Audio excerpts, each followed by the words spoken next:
ಸುಮ್ಮನೆ ನದ್ಕೋಬೇಕು ಸಾಕು. ತನ್ಮಯ್, ಇವತ್ತು ವಿಜ್ಞಾನ ದಿನಾಚರಣೆ ಅಲ್ವಾ? ನೀನೇನು ಇದು ಮಾಡಿದ್ಯಾ? ಇದರಿಂದ ಏನು ಉಪಯೋಗ ಹೇಳ್ತೀಯಾ ಎಲ್ಲರಿಗೂ? ಹಾಂ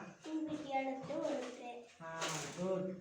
ಹುಲ್ಗೆ ಎಣ್ಣೆಲ್ಲ ಇರುತ್ತಲ್ಲ, ಅದನ್ನ ಇದರಿಂದ ಕೊಯ್ಬೋದು. ನವನಿ, ವಿಜ್ಞಾನ ಉಪಕರಣ ಅಂತ ಮಾಡಿದೆಯಲ್ಲ, ಇದರಿಂದ ಏನು ಇದು ಮಾಡ್ಬೋದು ಅಂತ ತಿಳಿಸ್ಕೊಡ್ತೀಯ ಎಲ್ಲರಿಗೂ? ಇದು ಮರಳು ಗಡಿಯಾರ. ಇದನ್ನ ಹಿಂದಿನ ಕಾಲದಲ್ಲಿ ಎಲ್ಲರೂ ಹೆಚ್ಚಾಗಿ ಬಳಸ್ತಿದ್ರು. ಇದು 1 ನಿಮಿಷಕ್ಕೆ ಈ ಮರಳು ಈ ಜಾಡಿಗೆ ಬಂದು ಬೀಳುತ್ತೆ. ಇದರಿಂದ ನಾವು ಸಮಯವನ್ನು ನೋಡಬಹುದು. ಇದು ಈ ರೀತಿ ಬೀಳುತ್ತೆ. ಸಮಯವನ್ನು ನಾವು ತಿಳ್ಕೋಬಹುದು ಅಲ್ವಾ? ಗುಡ್, ಚೆನ್ನಾಗಿ ಮಾಡಿದ್ಯಾ. ಮೇಘಶ್ರೀ ಏನು ಮಾಡಿದ್ಯಾ? ನೀನು ಸ್ವಲ್ಪ ಹೇಳ್ತೀಯಾ? ಇದು ನೀರನ್ನು ಶುದ್ಧ ಮಾಡ್ಬೋದು. ನಾವು ಕೊಳಕು ನೀರನ್ನು ಹಾಕಿದಾಗ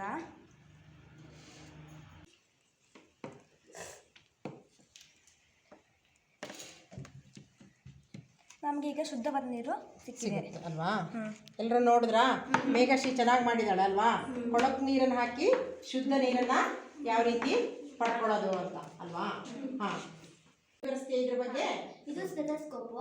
ಇದು ವೈದ್ಯರು ಹೃದಯದ ಬಡಿತವನ್ನು ಚೆಕ್ ಮಾಡಲು ಉಪಯೋಗಿಸ್ತಾರೆ. ಇದನ್ನ ನಾವು ಹೀಗೆ ಹಾಕೊಂಡು ಇಟ್ಟು ನೋಡು ನಿನ್ನ ಫ್ರೆಂಡಿಗೆ.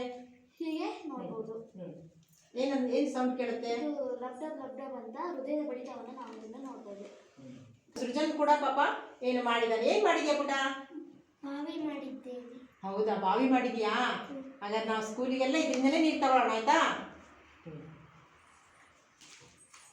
ನಾನು ಗಡಿಯಾರವನ್ನು ಮಾಡಿದ್ದೇನೆ. ಹಾಂ, ಗಡಿಯಾರ ಮಾಡಿದ್ಯಲ್ಲ, ಸ್ಕೂಲಲ್ಲಿ ಗಂಟೆ ನೋಡೋಕ್ಕೂ ಆಗುತ್ತಾ? ಇಲ್ಲ. ಚೆನ್ನಾಗಿ ಮಾಡಿದ್ಯಾ. ಅಮೃತ ಏನು ಮಾಡಿದ್ಯಾ? ಪಂಚೇಂದ್ರಿಯಗಳನ್ನ ಮಾಡಿದ್ಯಾ ಅಲ್ವಾ? ಸುಮಂತ್, ನೀನೇನು ಮಾಡಿದ್ಯಾ ವಿಜ್ಞಾನದ್ದು? ಎಲ್ಲ ವಿವರಿಸ್ತೀಯಾ? ನಾನಿವತ್ತು ನಿಮ್ಮ ದರ್ಪಣದಿಂದ ದೀಪದ ಒಂದು ಪ್ರಯೋಗವನ್ನು ಮಾಡಿದ್ದೀನಿ. ಇದರಲ್ಲಿ ನಾವು ಫಸ್ಟು ಒಂದು ಬಿಳಿ ಹಾಳೆಯಿಂದ ಒಂದು ಪರದೆಯನ್ನು ಮಾಡಿ ಇಟ್ಕೋಬೇಕು. ಬಿಳಿ ಹಾಳೆಗೆ ಸಮಾಂತರ ದೂರದಲ್ಲಿ ಒಂದು ಕ್ಯಾಂಡಲ್ನ ಇಟ್ಟಿರಬೇಕು. ಕ್ಯಾಂಡಲ್ನ ಸಮಾಂತರ ದೂರದಲ್ಲಿ ನಿಮ್ನ ದರ್ಪಣವನ್ನು ಇಟ್ಟಿರಬೇಕು. ಈಗ ಇದನ್ನು ಮಾಡಿ ತೋರಿಸ್ತೀವಿ. ನಿಮ್ನ ದರ್ಪಣದಿಂದ ಯಾವುದೇ ವಸ್ತು ಕೂಡ ತಲೆ ಕೆಳಗಾಗಿ ಕಾಣಿಸುತ್ತೆ. ಇದನ್ನು ನಾವು ದೀಪದ ಹಿಂದಿಟ್ಟಿರುವ ಕಾರಣ ಪರದೆ ಮೇಲೆ ದೀಪದ ಬೆಳಕು ತಲೆ ಕೆಳಗಾಗಿ ನಮ್ಗೆ ಕಾಣಿಸುತ್ತೆ. ನಿಮ್ನ ದರ್ಪಣ ಮಾಡಿದ್ದಾರೆ. ವಿಲ್ಸನ್ ಏನು ಮಾಡಿದ್ಯಾ?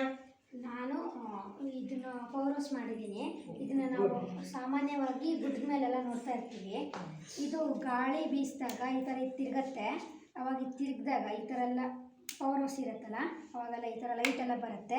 ಇದೇನಾದರೂ ತಿರುಗಿಲ್ಲ ಅಂದರೆ, ಗಾಳಿ ಇಲ್ದಾಗೆಲ್ಲ ತಿರುಗಿಲ್ಲ ಅಂದರೆ, ಆವಾಗ ಇದು ಲೈಟ್ ಇರೋದೆಲ್ಲ ಈ ಥರ ಎಲ್ಲ ಒಂದೊಂದೇ ಲೈಟ್ಗಳು ಆಫ್ ಆಗುತ್ತೆ. ಧನ್ಯವಾದಗಳು.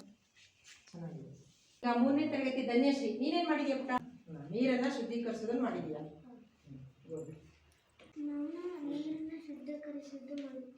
ನೀನು ನೀರನ್ನು ಶುದ್ಧೀಕರಿಸೋದು ಮಾಡಿದ್ಯಾ? ಸಾತ್ವಿಕ್, ನೀನೇನು ಮಾಡಿದ್ಯಾ? ಇದೇನಿದು? ಇದ್ರ ಹೆಸರೇನು ಹೇಳ್ತೀಯಾ ಎಲ್ರಿಗೂ? ಹೇಳಿ. ಗೂಡುದಿ. ರಜತ್, ನೀನೇನು ವಿಜ್ಞಾನ ಉಪಕರಣ ಮಾಡಿದ್ಯಾ? ಎಲ್ರಿಗೂ ತಿಳಿಸ್ತೀಯಾ? ನಾನು ಸೌರಮಂಡಲ ಮಾಡಿದ್ದೆ. ಸನ್ನಿಧಿ, ನೀನೇನು ವಿಜ್ಞಾನ ಉಪಕರಣ ಮಾಡಿದ್ಯಾ? ವಿವರಿಸ್ತೀಯಾ? ಒಂಚೂರು ಹೇಳ್ತೀಯಾ ಏನು ಮಾಡಿದ್ಯಾ ಅಂತ? ಇದು ಮೂತ್ರಜನಕಾಂಗ. ಇದು ಮಾನವನ ದೇಹದಲ್ಲಿ ಒಂದು ಭಾಗವಾಗಿದೆ. ಧನ್ಯವಾದಗಳು. ಅಭಿಷೇಕ್, ನೀನೇನು ಮಾಡಿದ್ಯಾ ಪುಟ? ಹೇಳ್ತೀಯಾ? ಪಂಚೇಂದ್ರಿಯಗಳನ್ನು ಮಾಡಿದ್ದೇನೆ.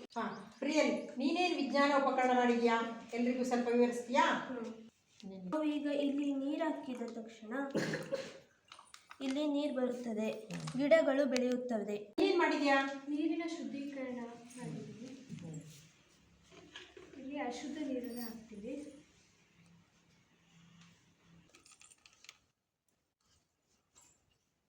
ಸೌರಮಂಡಲವನ್ನು ರಚಿಸಿದ್ದೇನೆ. ಸೌರಮಂಡಲದ ಕೇಂದ್ರ ಬಿಂದು ಸೂರ್ಯ. ಸೌರಮಂಡಲದಲ್ಲಿ ಒಟ್ಟು 8 ಗ್ರಹಗಳಿವೆ. ಸೂರ್ಯನಿಗೆ ಅತ್ಯಂತ ಹತ್ತಿರವಾದ ಗ್ರಹ ಬುಧ ಗ್ರಹ, ಅತ್ಯಂತ ದೂರವಾದ ಗ್ರಹ ನೆಪ್ಚೂನ್.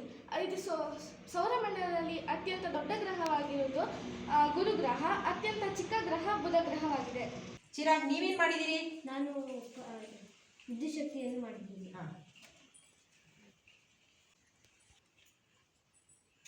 ನಾನು ಮನುಷ್ಯ ಮನುಷ್ಯನ ಉಸಿರಾಟ ಪ್ರಕ್ರಿಯೆಯಾದ ಶ್ವಾಸಕೋಶ ಮಾಡಿದ್ದೀನಿ. ಹಾಂ. ಶ್ವಾಸಕೋಶದಲ್ಲಿ ನಾವು ಉಚ್ಛ್ವಾಸ ಮತ್ತು ನಿಶ್ವಾಸಗಳನ್ನು ನೋಡ್ತೀವಿ. ಉಚ್ಛ್ವಾಸ ಅಂದರೆ ನಾವು ಆಕ್ಸಿಜನ್ ಅನ್ನು ಒಳಗೆ ತೆಗೆದುಕೊಳ್ಳುವುದು, ನಿಶ್ವಾಸ ಅಂದರೆ ನಾವು ಕಾರ್ಬನ್ ಡೈಆಕ್ಸೈಡ್ ಅನ್ನು ಹೊರಗೆ ಬಿಡುವುದು. ಅಂದರೆ